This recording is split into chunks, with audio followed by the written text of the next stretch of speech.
10% vote পায় সারা দেশ মিলিয়ে, তাদের 30 জন এমপি থাকবে পার্লামেন্টে। বিএনপির মতো একটা বড় দল, তারা যদি 50% ভোট পায়, 150 এমপি তাদের সংসদে থাকবে।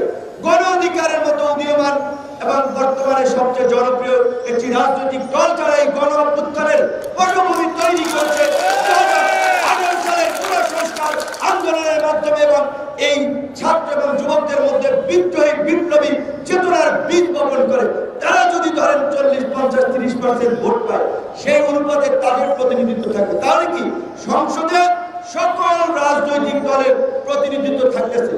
তাহলে সংখ্যানুপাতিক পদ্ধতি কি একটা ভালো পদ্ধতি না?